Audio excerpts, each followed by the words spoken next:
सेदिन भी तारीख थिला जून 12 ଯେଉଁ ଦିନ जनजाति वर्गर जड़े साधारण पृष्ठभूमि आसीथिबा व्यक्ति पावर कॉरिडोर नुआ मुह भावे उभा होइथिले। केही केही एहाकू ऐतिहासिक मुहूर्त कहिले, आउ केही केही कहिले भाग्य। किंतु ओडिशा राजनीति इतिहास पई आरंभ होइतिला भिन्न एक सूर्योदय। अनेक कल्पना जल्पनार अंत घटाई सामना को आसीथिला एक ना मोहन चरण माझी। श्री मोहन चरण माझी ईश्वरंक नाम रे शपथ करुअछि जे मु विधि द्वारा प्रतिष्ठित भारतर संविधान प्रति श्रद्धा और निष्ठा रखिबी।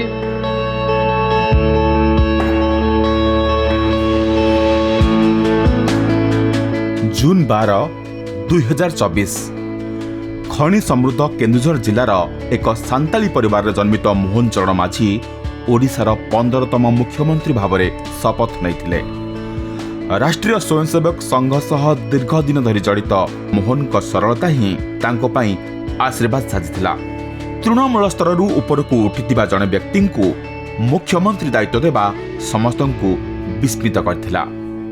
दीर्घ दिन धरी साधारण लोकंक ठारू दूरे रहुथिबा मुख्यमंत्री बदल रे लोके पाइथिले लोकंक मुख्यमंत्री।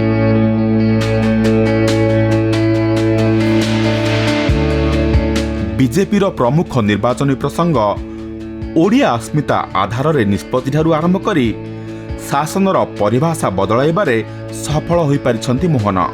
सरकार को आसीबा परे ओडियांक भावना सह जड़ित महाप्रभु श्री जगन्नाथंक श्रीमंदिर चारिद्वार जनसाधारण खोलिबा एवं रत्न भंडार खोलिबा आदि पदक्षेप लोकंक हृदय जीति पारिछि। विशेषकर लोके मुख्यमंत्री को सीधासलख भेटी अभियोग शुणाई पारुछंती। मोहन सरकार प्रथम वर्ष रे लोकंक सरकार नारा को प्रतिफलित करि पारिछि एही अभिनव प्रयास। भुवनेश्वर सह संबलपुर रे अभियोग शुणाणी एहार उदाहरण। निकटरे वरिष्ठ सांबादिक माननकु भेटी विभिन्न प्रसंग रे आलोचना करिसेंती मुख्यमंत्री। सांबादिक माने क्षमतार शीर्षरे थिबा व्यक्तिंक सह ओडिशार समस्या बाबद रे मत विनिमय करिबा गणतंत्रर नियारा एक दृश्य निश्चय।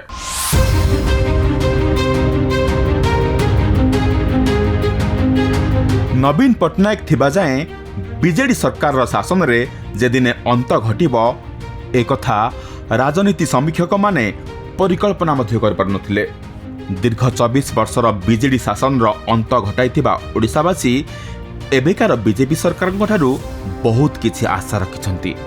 शासन को आसीबार किछि दिन मध्यरे बीजेपी सरकार जदिओ अनेक निर्वाचन प्रतिश्रुति पूरण कर सारिछंती, आगकू आहुरी किछि करिबार आह्वान मध्य अछि। विशेषकर सुभद्रा योजना माध्यम 1 कोटी महिला माननकु मिलुथिबा हाथ पांठी महिला सशक्तिकरणर उदाहरण साजिछि। सेही भली 16 लाख रु अधिक लक्षपति दीदी सृष्टि ए सरकारर बड़ सफलता।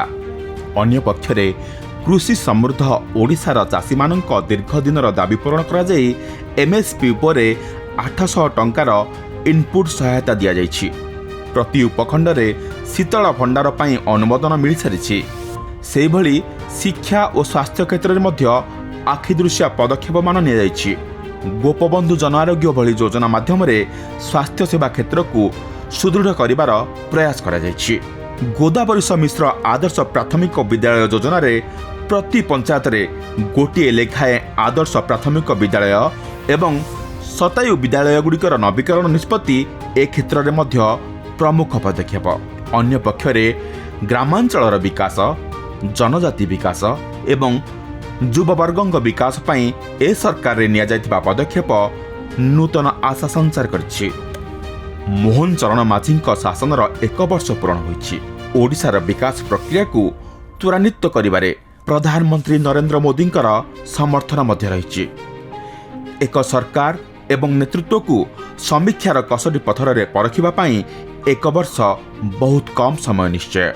किंतु राज्यर दीर्घमियादी और सर्वांगीन विकास पई मोहन माझीक सरकार आगामी 4 वर्ष रे कौन पदक्षेप नौछंती देखिबाकू ओडिशावासी अपेक्षा करिसंती।